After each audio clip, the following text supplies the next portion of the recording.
If you want some FIFA 23 coins, please check out MMOXP.com. Their link is down in the description. They're fast, cheap and reliable, and if you use code Rema you can get yourself a 5% discount. So what's up guys, my name's Ash and welcome back to a brand new video. In today's video guys, I've got some 4-4-2 custom tactics and player instructions for the new patch in FIFA 23. The 4-4-2 is a very good balanced formation in this game and it's still good after the patch. So just before we get right into the video guys, I'd very much appreciate if you could drop this video a thumbs up, subscribe to the channel if you are new so you never miss out on any videos like this one, and don't forget to turn on notifications so you are notified when a video is posted. And with all that aside guys, let's get into the video. Okay guys, so for custom tactics, the defensive style I like to use is balanced. I use this in pretty much every formation. The reason being is because you can have more control over your defense, you can pressure your opponent when you want to, and you can be a bit more conservative when you need to be as well. So having it on balanced allows you to do that.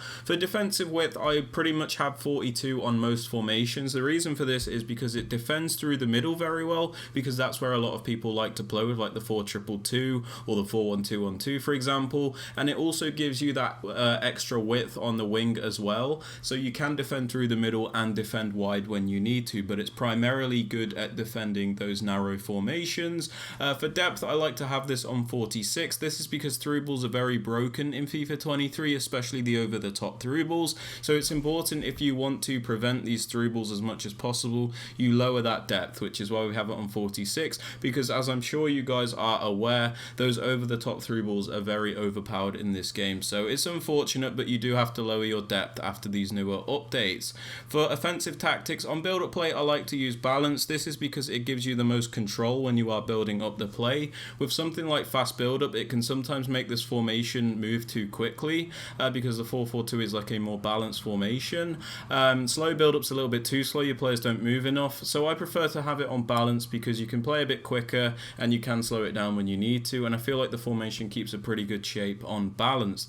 Now for chance creation guys, as always I suggest direct passing. The reason for this is because if you look at the diagram bottom right hand corner of the screen, it gives you the most dynamic movement out of your players. You'll see the white dots, which are your attackers, they move around a lot more to create those openings. They don't do this with other settings. For example, balance, you can see they're very static. Possession, they move around, just not into the right areas. So direct passing is probably the most effective one you guys should be using, especially on the newer gen version of the game. If you are on old gen, you could use something like balance because it doesn't make too much of a difference, but if you are on the new gen, I do suggest using direct passing.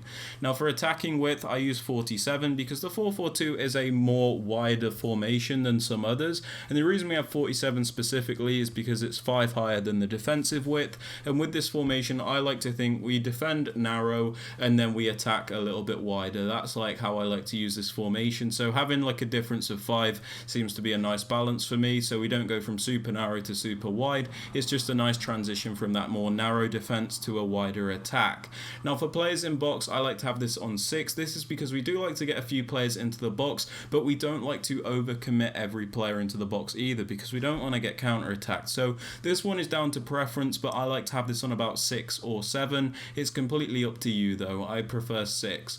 Corners and free kicks are also down to preference. I just have these on 2 because I do like to cross the ball or pass it into the box, and I do need some players in there to do that, but I also don't like getting counter-attacked, so this gives me a nice balance on corners and free kicks. So for the players you want to use guys, in this formation you do have quite a lot of freedom with the players you do want to use, but there are a couple of positions that do need specific players I think. So starting off with the strikers, I think you can use whoever you want here, but I suggest having one quicker, more clinical striker and then like a more technical or whatever player, if you get what I'm saying. So it's nice to have a runner and it's nice to have a more technical player, so have that balance. But if you want like 2 lengthy players, that's up to you. If you want 2 explosive players, that's also fine, but I like to have a bit of a balance between Keane and Leao in this formation, which is really nice.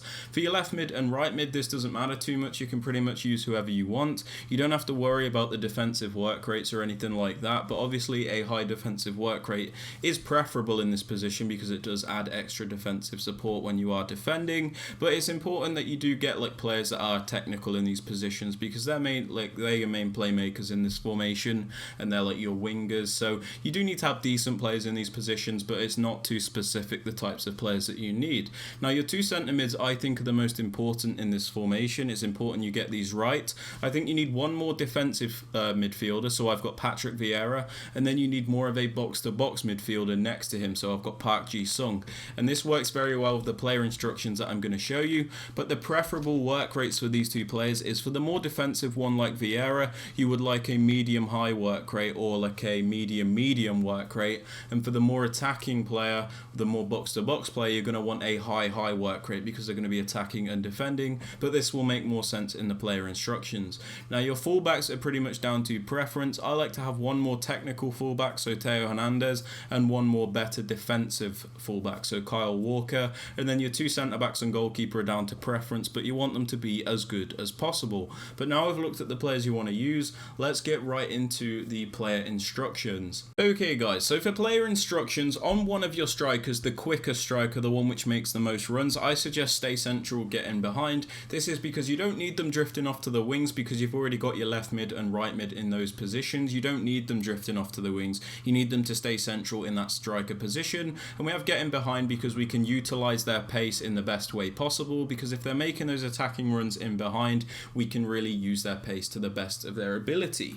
Now for your other striker, maybe the one that's not as quick or is a bit more of a technical player, you can have stay central and then just leave him on mixed attack, because you don't just want this player to get in behind, because that's not like just what his strength is. You want them to be on mixed attack because then you can use their other abilities as well. So for example with Leao, I sometimes hold up the ball with him so Keane can then go and make those runs. So it does give you a bit more creativity in the attack. But let's say you have two very fast strikers that you just want to get in behind. There's absolutely nothing wrong with having them on both stay central and get in behind. But for the way I'm using this team, I think mixed attack works a little bit better on one of my strikers.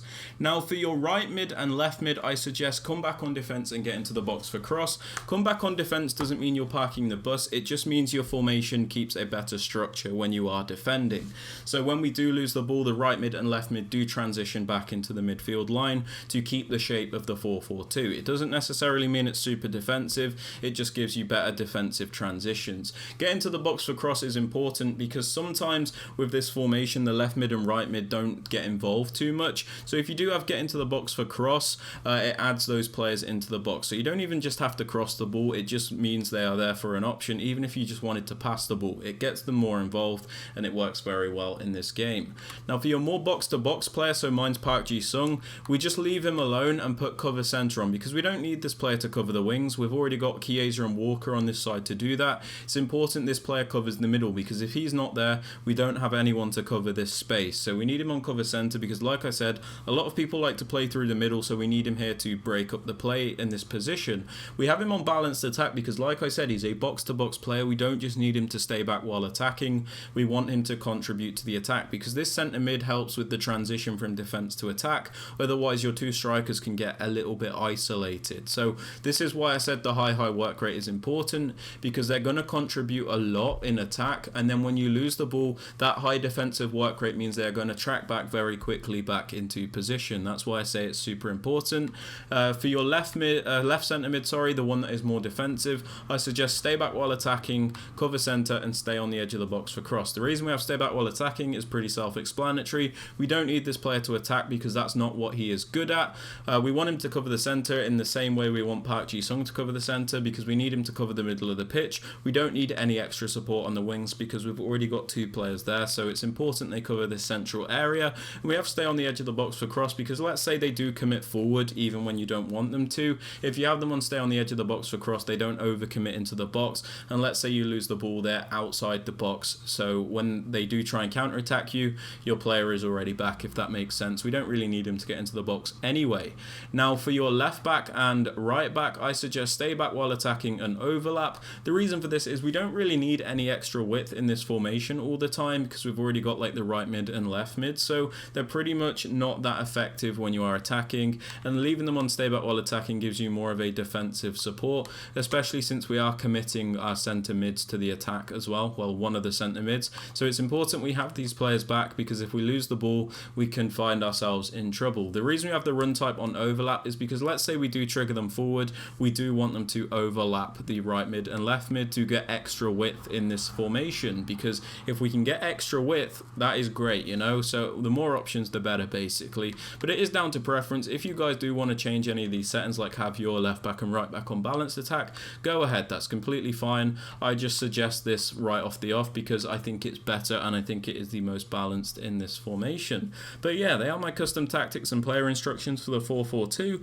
If you have enjoyed it or found it useful, I'd very much appreciate it if you could drop it a thumbs up. Subscribe to the channel if you are new so you never miss out on any videos like this one, and don't forget to turn on notifications so you are notified when a video is posted. And with all that aside guys, I hope you have a fantastic rest of your day and I will catch you all later. Peace.